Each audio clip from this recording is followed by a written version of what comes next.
everyone who's joining us for this month's Warrior, not Warrior Goddess, Wisdom, Community Global Wisdom Call. So glad to have you here. So as you're tuning in, if you could please share with us on the chat where you're calling in from, that would be fabulous. So this is for those of you that are on the computer.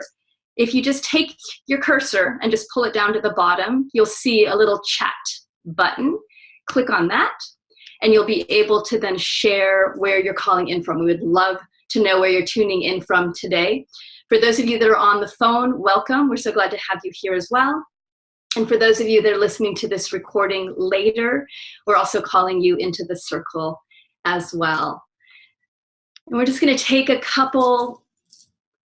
brief moment of time to call people in. So welcome to Shelley from Sacramento. Let's see who else is here so far. Annette, Angela, Ben, Kaylin, Kathy Mines, Nisa, Donna, welcome. Fabian, Florence, Georgie, hello. Joanne, I'm just scrolling through really quick as we gather people. Tammy from Michigan, welcome. Magdalena, Patricia, Raina, Sarah. So far we have 38 participants. We'll just wait another 30 seconds or so before we get started. Welcome to Raina in Arizona.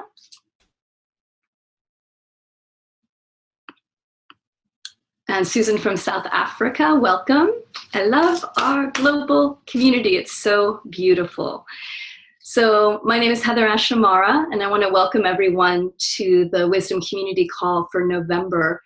And our topic today is around checking in with the experience of the pyramids, tuning to cosmic consciousness. And there are a group of pilgrims that just got back from Teo yesterday, what we fondly call Teo, which is the pyramid site of Teotihuacan, Mexico. And that pyramid complex is about 45 minutes outside of Mexico City.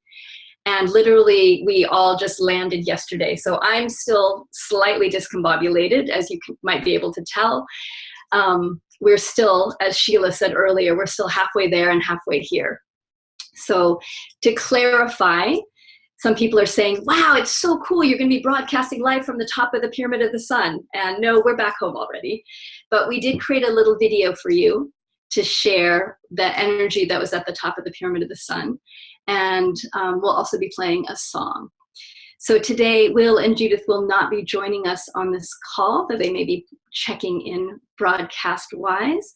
But we want to send all of our love to Will and Judith and want to share with you this little video from the top of the Pyramid of the Sun. So Dan, if you can go ahead and play that. Hi everyone, we want to send you blessings from the top of the Pyramid of the Sun. Greetings. Greetings. We've gone really deep and really high to bring you gifts today. And we even had a chance to fly. Thanks, Dan. So close your eyes. And I'd like you to just take that image from the video. Just take a moment to connect with that feeling sense that was coming through the video. And to come with us on this journey to the pyramids. So to imagine that you were also a pilgrim with us at Teotihuacan, Mexico, and that you've climbed the Pyramid of the Sun, and that you're standing at the top of this pyramid, feeling the wind on your skin, that you can see this incredible eagle-eye view of the valley, the volcanoes, mountains that surround us, the Pyramid of the Moon in the distance.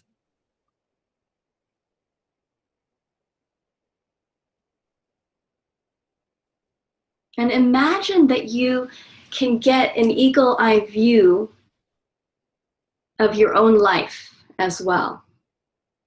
That as we climb to the top of this pyramid complex, which was built thousands of years ago, that you can just take a moment right now to feel gratitude for the eagle-eye view of your life.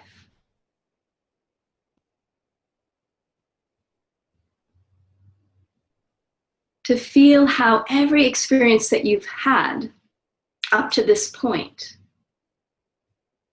has created who you are now.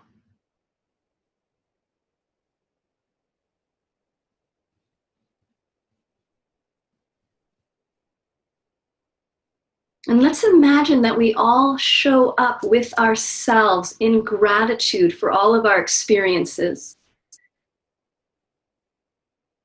That we continue to step up to see the biggest picture possible. And that from this place of biggest picture possible, let's connect to this circle of people. So reaching out your awareness to connect with this tribe of wisdom seekers from all over the world. As we step up to tune to cosmic consciousness, to hold the biggest picture possible.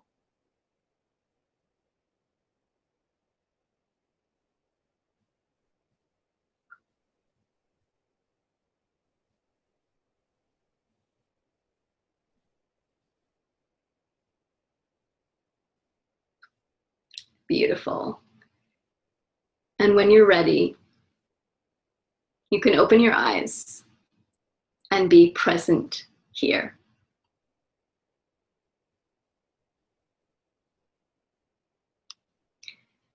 So one of the things I love about these wisdom calls is when Judith shares a song as part of our opening. So I want to share, and we'll see if we can hear the video. I want to share a recording from the top of the Pyramid of the Sun 2 days ago of our group singing, being led by Will, and it's really sweet. So give me a second, let me see if I can pull it up.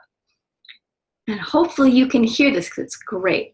And you're welcome to sing along or just close your eyes. Earth is our mother. We must take care of her. The earth is our mother. We must take care of her.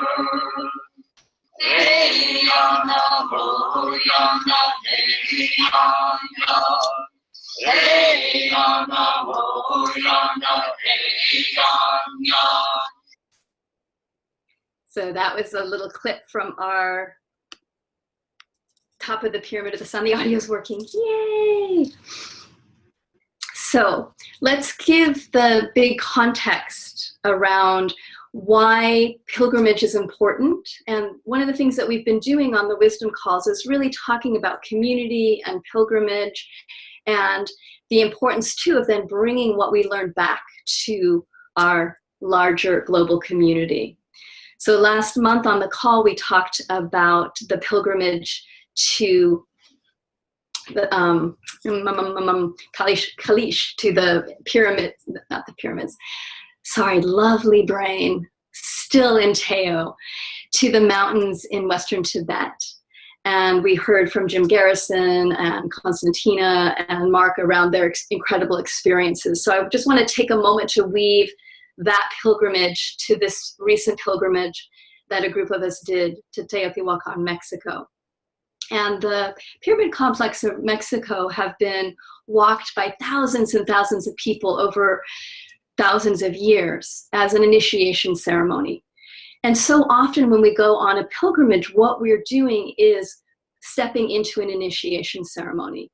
And I think about this as deep shamanic work, that the role of the shaman in the community is to travel between the physical realm and the spiritual realm, to really tune into cosmic consciousness and then to bring the gifts back to the community. And that is what our group has done recently at the pyramids, is that as a community, we all went on a journey together. And I'm so excited about sharing this call because now we are bringing it back to the larger community to share the gifts that we received. And you'll have the opportunity to hear from some other of the participants that went on the journey with us.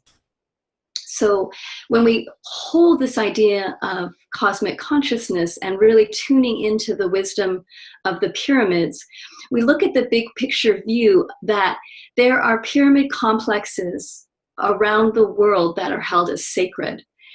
And there are also mountains as well, and many sacred sites. And that each of these places are designed to represent, I believe, the spirit of the mountains that were created by humans. And so whether we're pilgrimaging to a natural site such as a mountain, or we're pilgrimaging to a pyramid, really the intent is the same. It's about being part of something greater than ourselves. And you really get that when you go to the pyramids of Mexico City, of Teotihuacan, because these structures are so big. And they are, when we stand up next to them, we realize how, in comparison, how small we are. And also how much we're supported by the energy of those pyramids. Because in the rocks, I really believe that every rock that was set to build these pyramids was done so consciously, and energy was imbued in each of these pyramid complexes so that we could come and gather the information and the energy, and I believe then bring it back to a wider group of people. And within these structures, there's also something magical that happens. So Will Tagle has done some really incredible research around the structure of pyramids from the Russians. And there's a man, Alexander Golag, and thank you, Sheila, for your fabulous notes around this, that the Russians have been studying pyramids for a long time. And they found some really fascinating things from their research. And they've created these huge fiberglass pyramids, some of which are 8 stories tall, to do their experiments inside of. And what they found is that when they bring in bacteria or different tissue cells, that the immune system is improved, that growth is improved, that cell function is improved. And that also, this is so cool, when you bring seeds inside of a pyramid, and they don't even have to stay there that many days, I think they said 3 to 5 days, that the yield of the seeds is improved 30%. That's crazy wonderful. They also found that seismic activity around the pyramids is reduced, as well as violent weather, and that the people around the pyramid, actually their behavior is improved. So that's just a couple of things that the scientists are starting to discover around pyramids, that there's something about the physical shape of the pyramids that contributes to a calming effect and also growth. And within the pyramids of Teotihuacan, there's been some really interesting discoveries that have happened recently. And I love that we were able to go and to connect with what's now flourishing in Teotihuacan. So there's a main pyramid called Teotihuacan, called Quetzalcoatl. And the pyramid of Quetzalcoatl is what they've discovered is at the center of Teotihuacan, at the center of the city. And that underneath that pyramid, they've just discovered a tunnel that goes right to the very center of the pyramid, and that there is a cave. There's a large space in the center of this pyramid. And when the archaeologists went to discover what was in the center, their thought was, we're going to find the tomb of the king. And when we find the tomb of the king, we're going to completely understand Teotihuacan and who these people were that built these pyramid complexes. Because the truth is, nobody really knows who built the pyramids. They call them the Teotihuacanos. What they discovered in the center of the pyramid was not the king's tomb. What they discovered was an empty space. And there were 4 figures that were facing into the void, 2 large female, 1 smaller male, 1 smaller female. And when they kind of got over their shock that there was nothing there, that there was just space, there wasn't a tomb, there wasn't huge amounts of offerings, there were some offerings, but not many. What they realized is that the people had actually dug under the water table, and so that central cave was filled with water. And what they recognized is that that was a representation of the underworld and the place where creation begins. And so within one of the pyramids, Quetzalcoatl, there is a perfect representation of the underworld that links with the middle world and the upper world. And that underworld is the place of our creativity. It's the place of stillness. It's the place of sustenance. And what they also found in those tunnels were seeds, thousands of seeds. They found 100,000 different artifacts, 4,000 of which were wood, perfectly preserved. So this energy is just starting to come out now. And I think about that in so many of the wisdom traditions around the world, the teachings were hidden. There was a time when there was an invasion, or there was a feeling sense that we need to put this material underground, we need to save it. And the same thing happened in Teotihuacan, where the people closed down that pyramid complex, the underworld of it, and put tremendous offerings. And my feeling sense is now that that pyramid is starting to be open to the world, there's new information that is coming through to us. So I want to share some of the stories, experiences that some of the other people on our journey had, so you get a taste of it.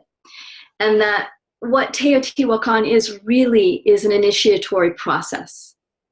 It's about us coming to this place to let go of all the things that no longer serve us.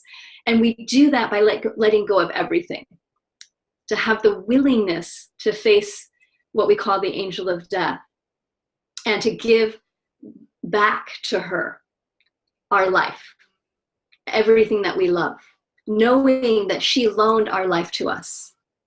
And through this initiatory process, what happens is we're able to show up in our lives from a place of real love and gratitude and mystery, and stay present with what's happening now rather than what we think was happening or what we wish was happening.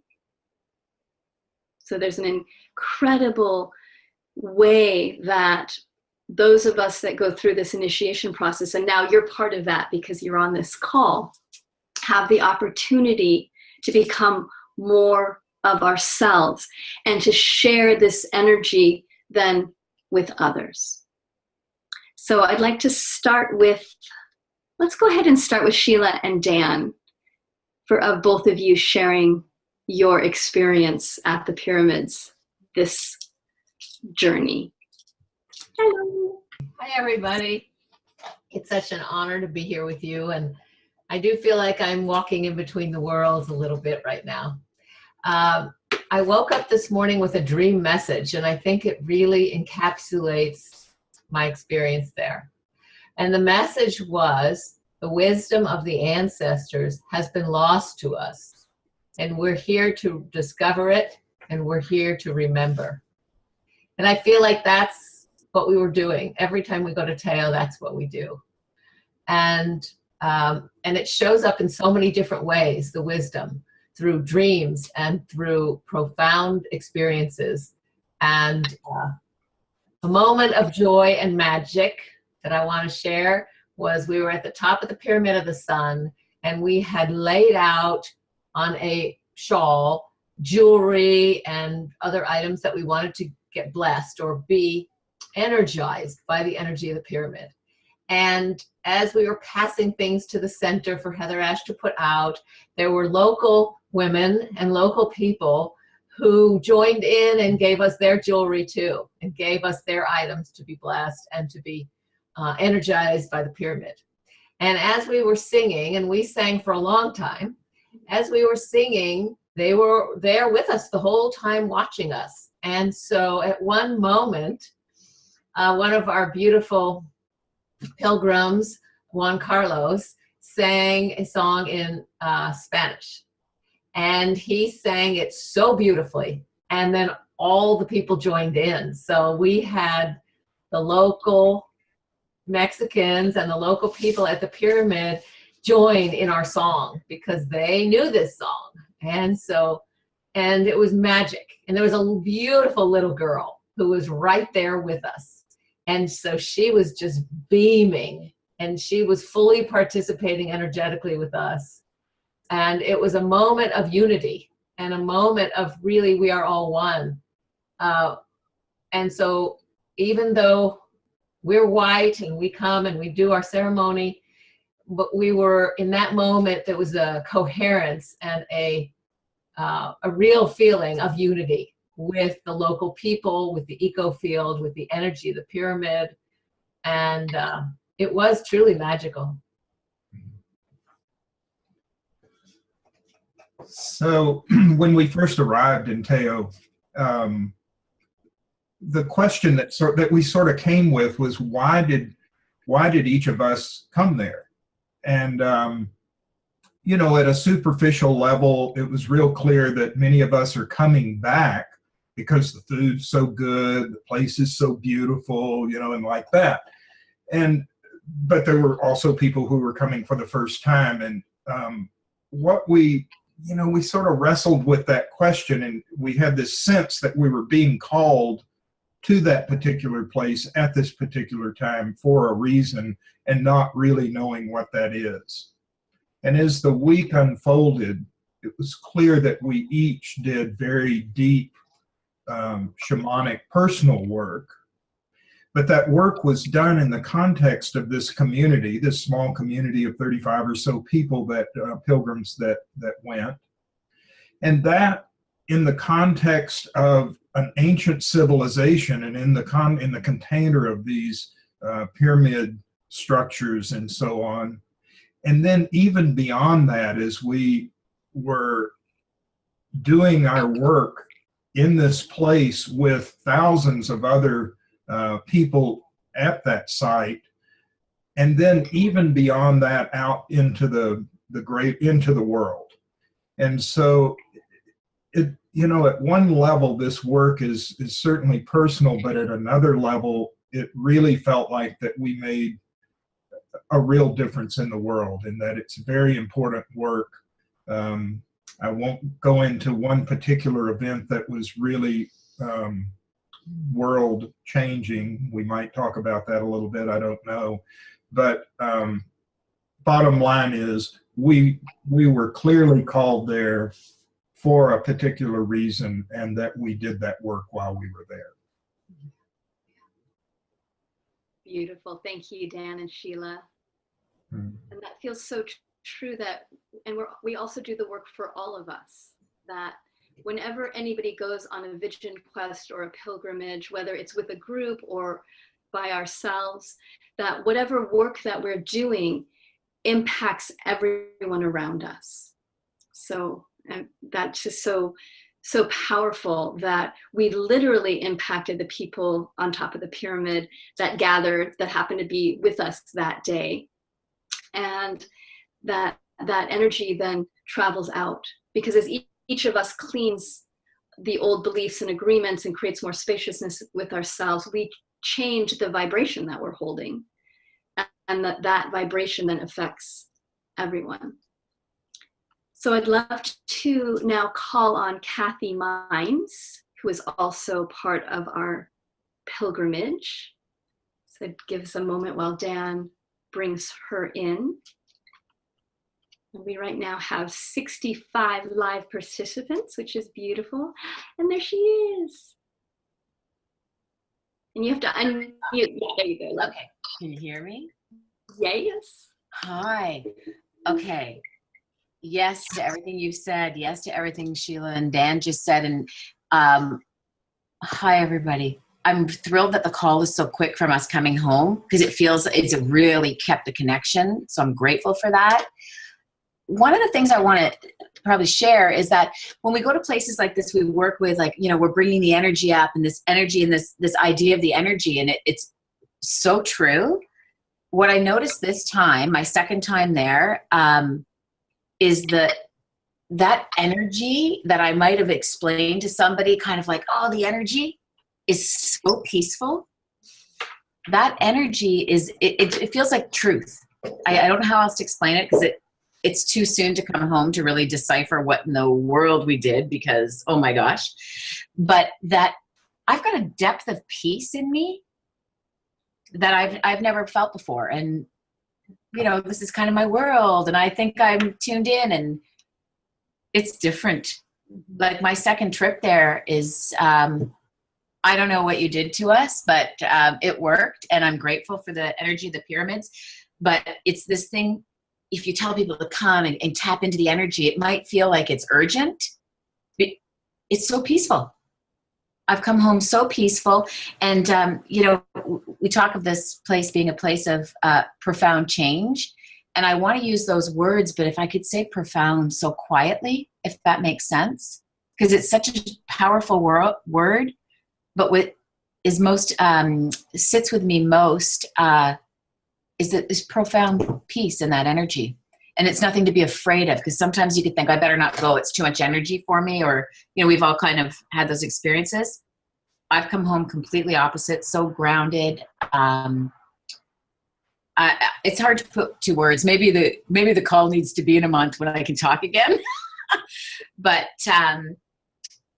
the experience, and I know Dan was kind of speaking to something special and historic that happened while we were there, which someday maybe shared. So that left a piece in my heart. Also, just if I could say, jumping to that information you were sharing that Will shared with us about the Russians doing the study, and I might not be right, but I want to just throw this out there as an idea to think. The reduction in the seismic energy around the pyramids, that tells me that earthquakes don't affect them. We've been able to be with them. Like they've been left because the earthquakes aren't as prominent in those areas, right? So oh my gosh, we've been able to be with them because the same things didn't happen all over the place. I could talk forever, but right. My sister's reminding me that when you came on, my cat was lounging all over the desk, and then he got up and he started touching your face, and he doesn't really.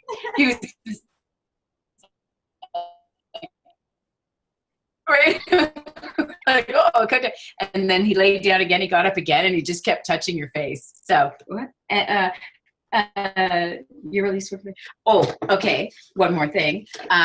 My sister, she was telling me the same time we were on the top of the pyramid of the sun, and I had remember my egg thing I told you about, which is, you know, just a piece that happened to me. She was in the forest the exact same time and got the exact same release about like a thing about me at the same time. So we shared that last night. So yes, what work we do is so connected to each other and helpful for each other. Absolutely. Thank you, Kathy.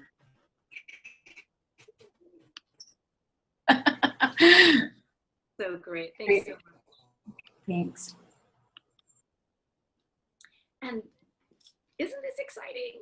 So, you know, we always say when we do journeys like this, there's so much that happens internally that it's often hard to find words. So I hope that each of you are able to take in the energy that each person is expressing, so that you can feel that energy coming through and digest it and take it in for yourself. So I'd like to open the call to see if there is anyone else that was on the journey. So I know that Michonne is on the call, and Karen Smith. Do either of you want to share? And you can text, or maybe we'll just pull you in. So Dan, if you want to grab one of them, and then in a minute we're going to open it up for questions as well. Hey, Michonne. Yes to everything everyone else has already said. It's been I was one of the groups that left last, so we got to say goodbye to everybody and kind of linger and with some of the energy before having to reintegrate. It is hard to find words. The energy is incredible there. You are definitely in a space of transformation and in a safe place to feel vulnerable during that transformation. And I can still feel all of the energy that was there. I believe that Ash already mentioned that your vibrational frequency is pretty amped up while you're there, and then when you come back into mainstream society and having to deal with everything, you kind of feel this additional fluctuation. But as Kathy said, it's a very peaceful feeling, and yeah, I know I won't be the same, and I still don't know what all the the lasting effects will be. I just know that I will be in taking reflection of those for some time. Beautiful. Thank you, Ms. Shawn. Thank you. Let's have one more, and there she is, Karen Smith. What I would say that it was a very profound healing experience for me. And I would reiterate what everyone has said about it being such a safe place to be vulnerable. One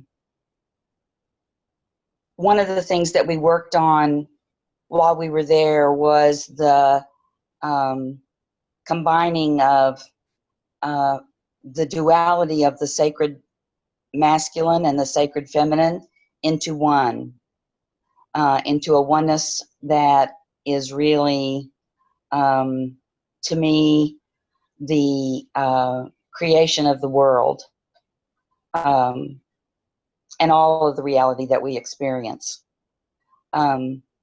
So I was able to work on some of that duality for me, between the sacred feminine and the sacred masculine, and bring them together in myself, in my body, in a very profound way. And yeah, I like Kitty's word, profound. And it was a real blessing. And I really am happy that I went. And as Dan said, some of us thought we were coming for other reasons than what turned out to be the reason. And I'll definitely be coming back again. There's always work to be done, and always growth, more and more growth to be experienced. Thank you. Thank you so much, Karen. So beautiful. So let's open it up for any questions or comments. And I just had an inspiration that I also want to share with all of you towards the end of the call. Part of the process that we did this time, which was so beautiful. And I had a good laugh at myself, because Will had a vision of something he wanted to do at the very beginning, and he started telling me about it, like, we could do this and we could change this part slightly. And I felt myself get really like rigid and start to feel defensive. And I was like, wow, what's going on, Heather Ash? And later I went and sat with it, and I realized that there was this part of me that was feeling protective around what I had learned from Don Miguel. So I've been going to Teotihuacan for 20 years now, and many of those times was with Miguel doing ceremony and ritual. And there was a particular way that we did the walk through the pyramids. And so when Will was saying, let's do this different, I was like, no, there's this way to do it. And then I remembered a time that I went with Miguel, and he said to us the first day, he said, do Teo differently. I want you to forget everything that you know, and I want you to take a group into the pyramids and do Teo differently. And that was so incredible, because suddenly I was given permission to feel into the place and do anything. We started at the Pyramid of the Sun in that journey and did it completely differently. So this time I went back to Will and I said, let's change it up. This is going to be awesome. So in a minute, I want to share with you the piece that we did the last 2 days, and have you get to experience that as well. So Stephen Winged Love has his hand up. So please share, and also Georgie as well. So hi, Stephen. Can you see me okay? Yes, thank you. Okay. Oh, there we go. I just want to say that I feel the good energy coming from the group, the people that were there. And just to say greetings from the Midwest, where we're in fall here and the harvest is about finished corn and the soybeans. Just a little bit about myself. But so I'm really curious to hear about what the significant event was that happened. It's been mentioned a couple of times already, but we're talking about that, and that I understand that, and also how cool this technology is. That with a laptop and a cell phone, you can go anywhere, right in the middle of the woods or the top of the pyramid and that kind of thing. So, yeah, that's my question. Can you somebody about that, or if there's time, whatever was happened?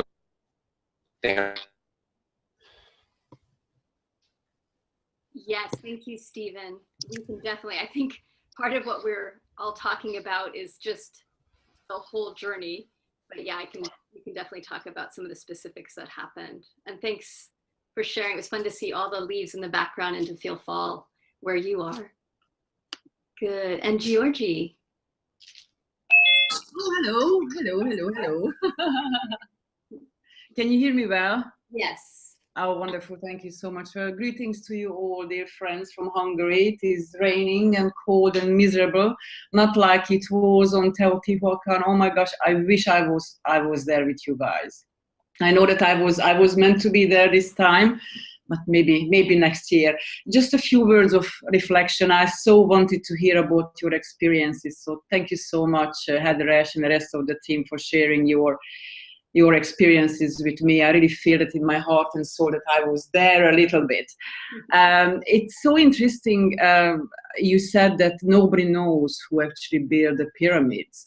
Just reflecting on our experiences in Mount Kailash, that mountain is a very unique one. It's such a monolith that there is no comparison to any other around the Himalayas. So yeah, of course, one can imagine and think that there were some out of forces, who had their hands or whatever else in the creation of these wonderful places. Just really wanted to say that well done, everybody. I'm so happy that you have had such amazing experience, and I can really understand that you want to go back. I have the same feeling about Mount Kailash. I do want to go back, and I'm going to go back because the mountains, they just have such really strong, very profound energies that they are actually calling us back to be one.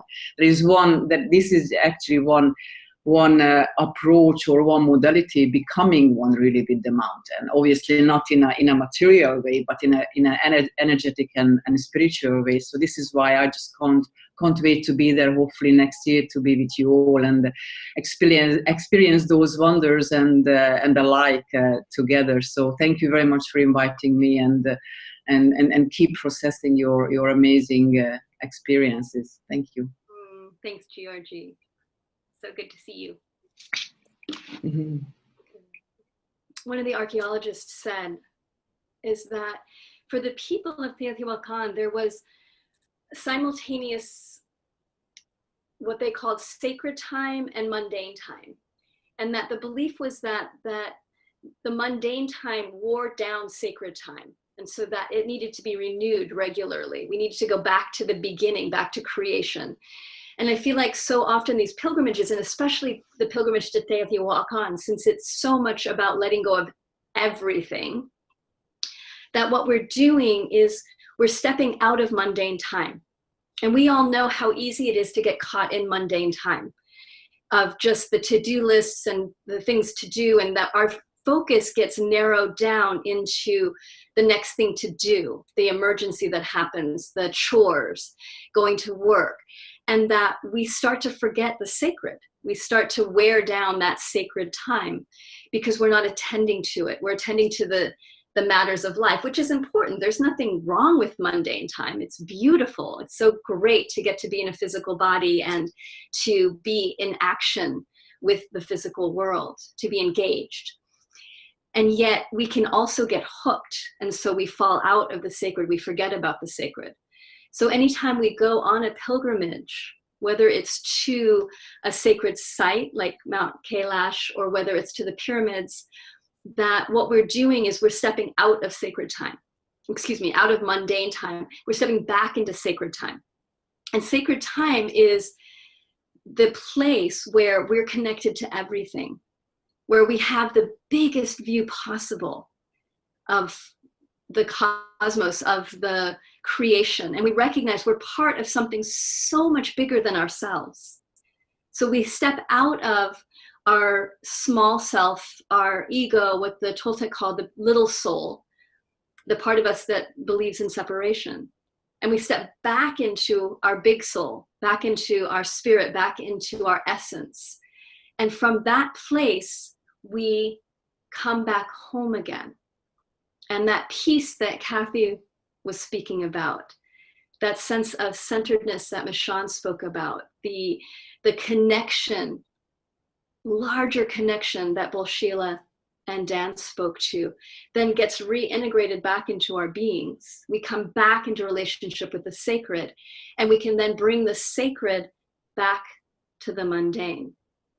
And so for each of us going forward, whether you are on a recent pilgrimage or not, can you take time? Can we take time every day or once a week or once a month that we can go back to taking an action that will help us reconnect with the sacred?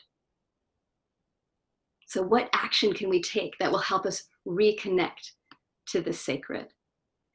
So there are questions. Thank you, Dan, for reminding me. Okay, and Stephen, can we hear about the unbelievably cool experience Dan was talking about? I'll pull Dan back in so he can answer that specifically. Kathy, thanks for your question. I'm so excited to finally join one of these conversations live. Yay! What tips, ideas do you have for creating a pilgrimage experience feeling in normal life? That's where I was just about to go. I love it. Obviously, we can't all run to recognize sacred spaces every time. We need to re-energize and connect. True.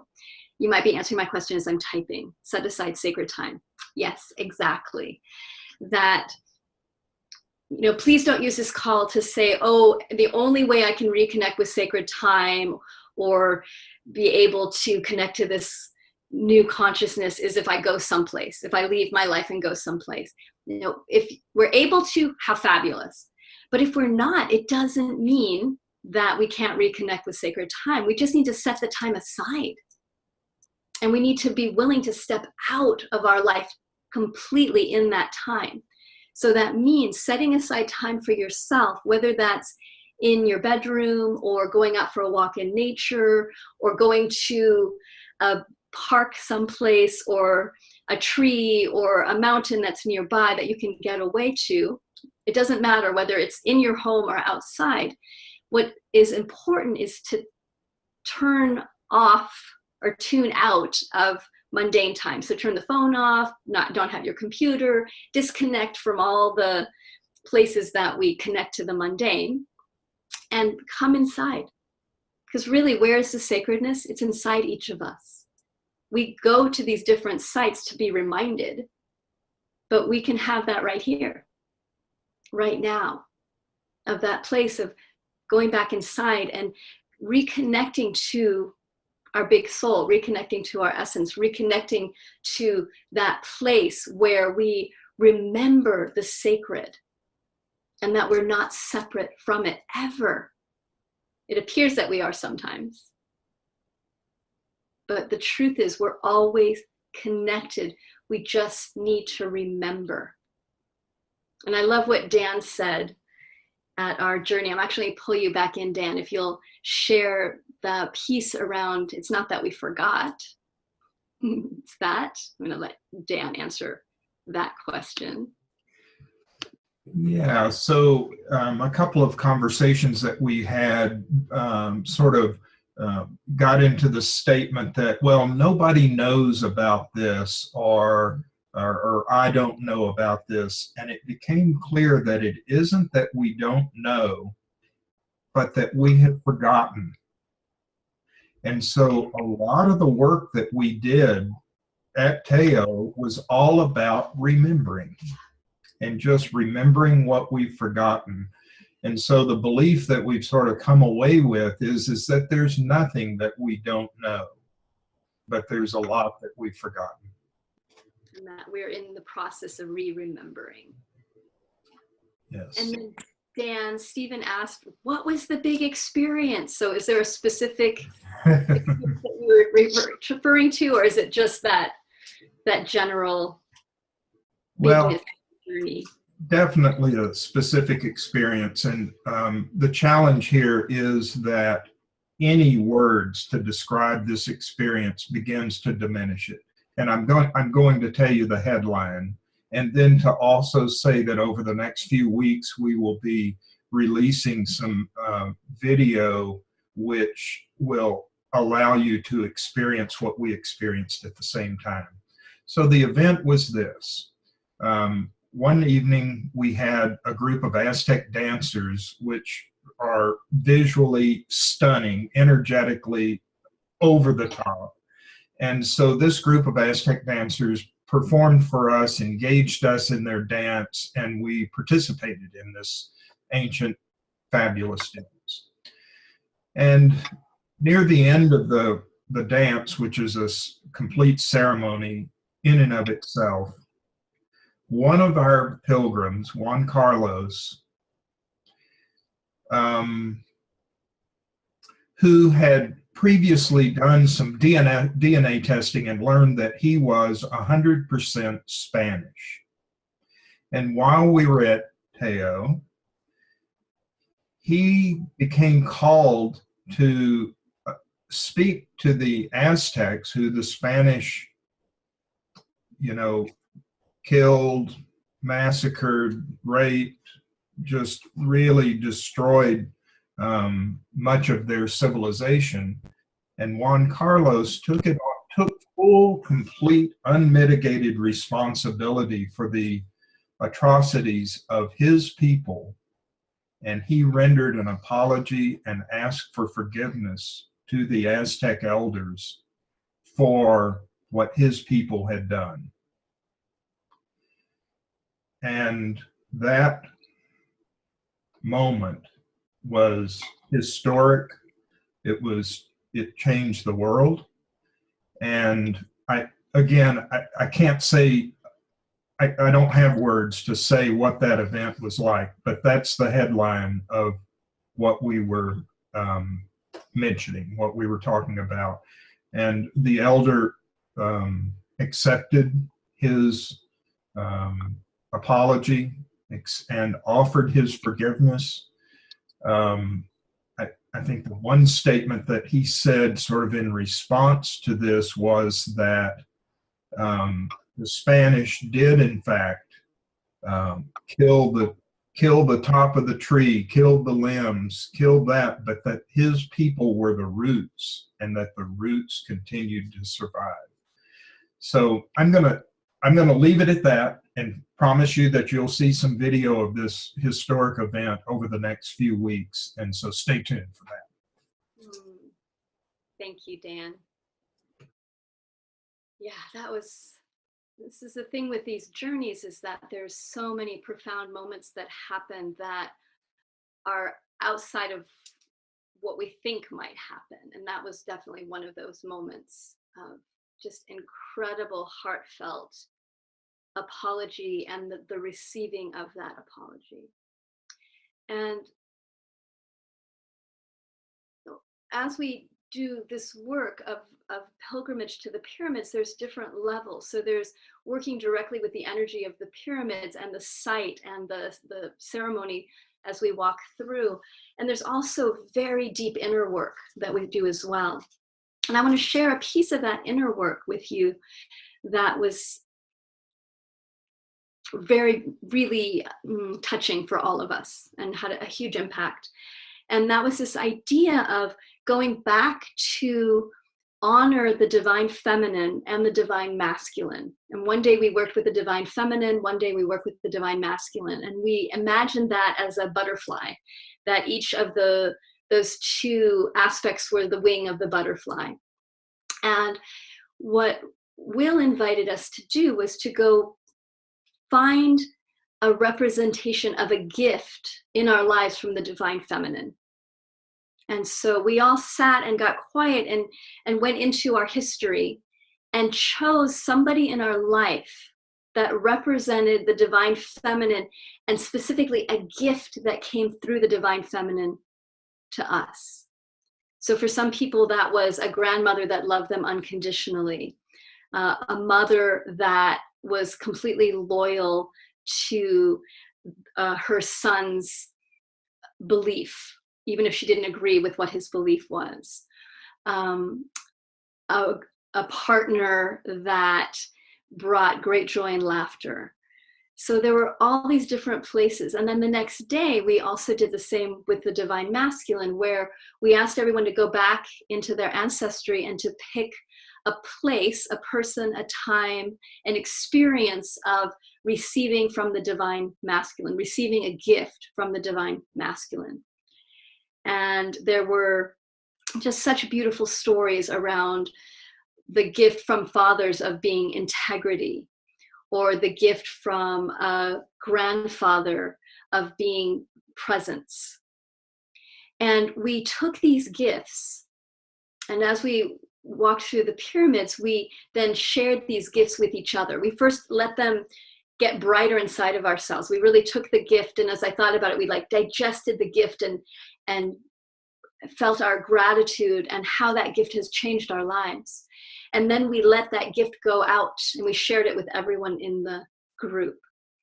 So in a moment, let's do a little visualization around that, so you can join us in this feeling the gift and then expressing the gift. So first I want to share Deborah, who was with us last year, wrote, "I was not in Teo with you this year, but chose to remember the times I've been there by meditatively connecting to each of the group several times. What I received each time was this profound sense of peace, incredible sense of peace. Profound peace and profound healing resonates with me. Thank you." Beautiful, thank you, Deborah. Two Trees Birthing. And then Laura, Omoteatl, Omoteatl to you. I love you, all the tribe of my rebirth. Yes. So if you have any other questions, please feel free to, you can raise your hand, upper right. There's a place that you can click raise hand and we'll pull you in. And let's, oh, let me stop because there's somebody. Dan, I think somebody just raised their hand, which I haven't seen before, so. Amy. Great, hi Amy. Hello, dear ones, and it's been wonderful to hear about your experience this year. I was with you the last 2 years, and I'm so glad that others had the opportunity to be in my place this year. And I just want to extend that energetic connection of people who are concerned about the enlightenment, because there are so many kindred spirits, and we do create this web. And a number of us are very concerned, of course, about the events in the United States right now. And may we connect with all of those who are yearning and working for enlightenment of all. And I connect this experience with the Damanhur experience, where some of us also felt the connection to that international group of people who are committed to the enlightenment, if you will, of our species. So thank you. Beautiful, thank you. Thank you, Amy. Yeah, and just to tie that together, that as community, we have the opportunity to inspire each other, to remind each other of the bigger picture, and to attend to what needs to be attended to in the mundane world, to really be present and show up and listen to where is it that we feel like we want to bring ourselves through, bring our gifts through. And that also we're here to remind each other of what are the gifts. And so let me see if I can put this into context, that with our ancestry and with the present day, it can be easy to get hooked on the negative, the fears, the abuse, the trauma, the violations. And when we walk in this way of only connecting with that part of our history or what's happening in the world, then we start getting really heavy. We start losing hope. We start feeling overwhelmed. We ourselves start going into fear and doubt. And what we want to learn to do is to hold everything in a larger context. And the larger context for me is this, that in our society and in ourselves, there's a deep infection. And that infection is the place that we've separated ourselves from spirit, from each other, the places that we are living in fear, the places that we're in judgment and comparison, the places that we discriminate against others or parts of ourselves, and that there's places where the infection comes to the surface. And that might be through a particular person, or that might be through an action. We see this in ourselves where we do something in the world and we're like, that came from my fear.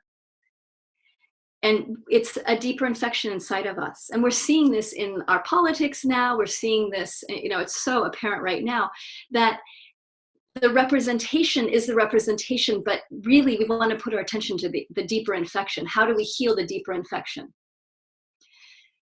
And for me, healing that deeper infection is coming back to feeling where are we holding it inside of ourselves and bringing love there.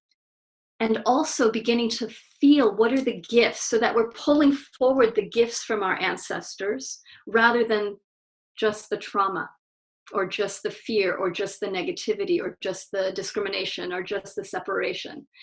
And that we are also aware of what are the gifts in our lives now. And this doesn't mean I'm going to pretend like nothing bad's ever happened and everything's fine. I'm just going to focus on the gifts. That doesn't work either. But there's beauty in calling the gifts forward that also calls our gifts forward. What we have to contribute to help heal the infection, to help bring us all back together in a new way where we are in deep presence, love, support for each other rather than tearing each other down.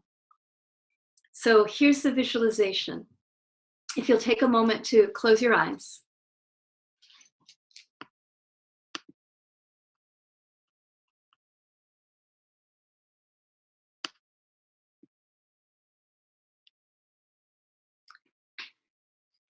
Beautiful. And I'd like you to open to someone in your ancestry. And it might be someone that's alive, so it might be your mother or your father, or it might be an aunt or an uncle or grandfather, grandmother that's passed, but open to where is a gift that was a gift from the divine feminine or the divine masculine coming through one of your ancestors. Where was a gift, an experience that you had of something that someone gave you through a modeling? So it may have been unconditional love, it might have been their presence, it might have been their support of you, it might have been their integrity. But let yourself open to a gift that you've received that came through someone in your ancestry that was really a gift from the divine feminine or the divine masculine. And imagine that you can call that person's face up in front of you. And really take in the gift.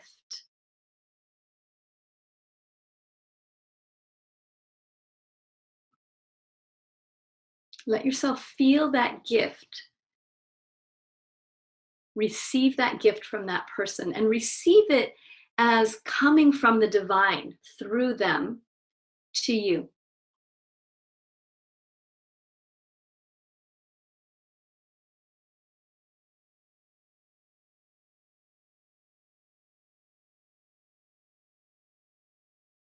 And now imagine that you can share that gift out, that you can let that gift overflow, that you fill yourself up with that gift so full that it overflows to others around you.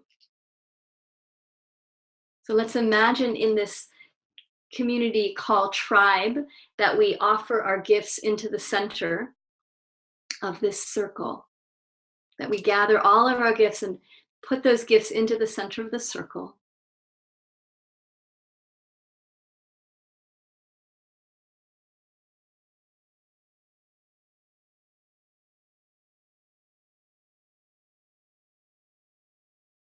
You can imagine that all these gifts then in the center become a beautiful seed. So as we gather our gifts and put them in the center of this circle, that we create a seed that we're now going to plant into the earth. And that seed is of all the gifts from the divine. And that we ask, as we plant this seed in the earth, that this seed may grow, that it may sprout and grow and touch many people, that the roots may go down deep and touch the roots of all of our ancestors, and that this seed may also blossom and fruit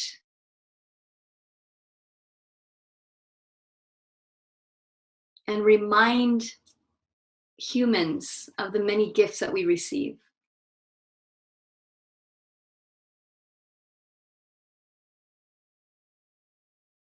That we may walk in harmony with our ancestors. And that we may walk with presence of our actions for our descendants.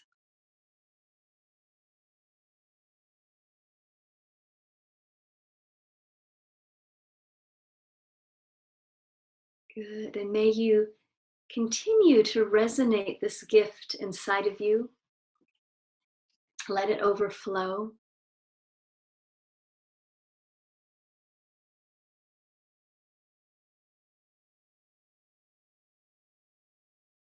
And we ask that all the recent pilgrimages that we've been on and shared on these wisdom community calls, that the energy may continue to flower and blossom and root and touch as many people as possible.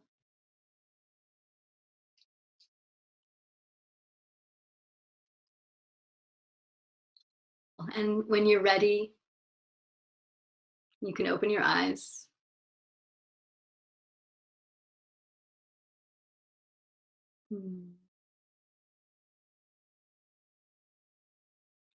So a closing, well, we're running over a little bit, but that feels okay. Is there anything that anybody wants to share about what the gift was as we start to close, and then we can bring that together? So anybody that has a share of what the gift was, I'd love to hear from two people of what the gift was that you felt coming from the divine feminine or the divine masculine. You can raise your hand, that's at the upper right side, or you can also just chat and we'll see the chat, or ask a question. So any share, what was the gift that you received through one of your ancestors that came from the divine feminine or the divine masculine? Oh, beautiful. So mutual celebration, the smell of fresh wood. From my grandmother, I witnessed self-forgiveness and that it is always possible to make up for your mistakes. Beautiful. Psychic ability from my mother. Mother's unconditional love and loyalty. I can accept love without becoming attached to my judgment of how it will be expressed. From my mother, unconditionally loved. From my grandmother, unconditional love and giving the space to the community. From my grandmother was freedom. My mother was keen on Women League of Voters and a commitment to an active citizenry. Beautiful. She's definitely passed that down to you, Amy. Alexa, the dance. Donna, from my mother, love and acceptance. Beautiful. And Karen. I wanted to share that what I got from my grandfather was unconditional love and patience. And I wanted to share that that was one of the gifts that I got on the pilgrimage. And it became such an overflowing and huge gift for me that I was really able to share that blessing of unconditional love with all of the conflict that's going on in the United States right now. And bless all of that conflict and difficulty with unconditional love. And it was a powerful thing for me. Thank you. You're welcome. Thank you, Karen. Good. And Leanne. I got my aunt, my great aunt, who passed away about 10 years ago, and she used to always ask me, what does Leanne want? You know, because I had the sense of more like I was trying to take care of everybody else, even at a young age. And so she would say, well, what does Leanne want? And so I heard her and saw her face during the visualization, and I was able to, you know, bring it into me and put it out and make the seed, or part of the seed that we'll plant for the tree. So that was beautiful. Thank you for that, Heather Ash. Beautiful. That's great, Leanne. Thank you. Thank you. Heather writes, strawberry jam. When I was little, I would go pick strawberries with my grandfather and then come home to make the jam with my grandmother. And then we would share it with everyone in the neighborhood. Oh, I love that. We did this every summer, and it is the sweetest memory that I have with both of them, signifying the beauty, sweetness, and simplicity of life. Beautiful. Laura, my spiritual mother was returned to innocence, and that my sexual abuse never touched who I really was. Beautiful. Great. And I love how as we share these and as we bring these gifts forward, we bring them into the center of our circle, and then each of us receives the gifts, and that we can then pass them on. So a final closing thought for everyone is that one of the ways that we bring the sacred back to the mundane is by beginning to bring our presence, our love, and that sense of connection to the divine into the tasks that we do.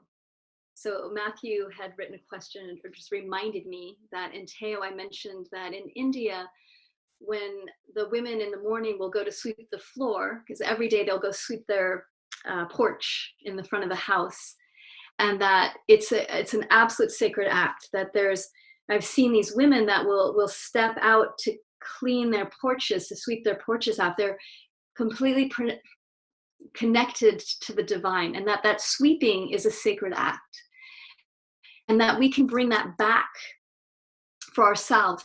That when you wash the dishes, that you bring in a sense of the sacred, that you remember the gift that having dishes is, that water is, that soap is, and that you also connect. I love doing this. I always connect that as I'm washing the dishes, I'm also washing and cleansing some part of that. Every time that I vacuum, I'm to create more spaciousness. That every time that I clear and clean something, that I'm also clearing inside of myself. And in that way, the cleaning becomes the gift. So as we gather these gifts from our ancestors with so much gratitude, we can then also show up in our lives, continuing to bring these gifts through. So if the gift you received was unconditional love or a sense of peace, how do you bring that to the mundane actions in your world and let those infuse what you're doing? And in that way, they will continue to overflow to you and to others as well. So many blessings to all of you that joined in our community call today. Thank you so much to Dan for running the tech, and to Sheila and Dan and Kathy and Karen and Mishan, who shared their experience of their journey, and to each of you for participating in our pilgrimage as well by being part of this call. And my prayer for all of us is that we may keep remembering what we've forgotten, and to remind ourselves that it's not that we don't know, it's that we are remembering. Let's keep remembering bigger and bigger, to hold the biggest view possible, and also to bring spirit down into every tiny action that we take. Much gratitude. Oh, and one more thing that I want to do also is let's just take a moment to send our love and our gratitude to Will and Judith, who have been the container for this community and for these calls, and are just such incredible embodiments of the divine masculine and the divine feminine, and of elders. So much gratitude and blessings to Will and Judith.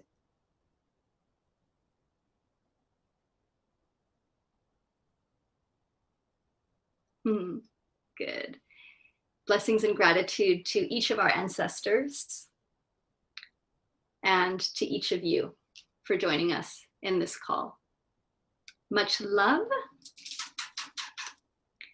Take good care, everyone. And until next month, we always do our wisdom community calls the first Saturday of each month. So we look forward to connecting with you again. And we will be doing Teotihuacan October 2017. So put it on your calendar. Much love, gratitude. Bye-bye.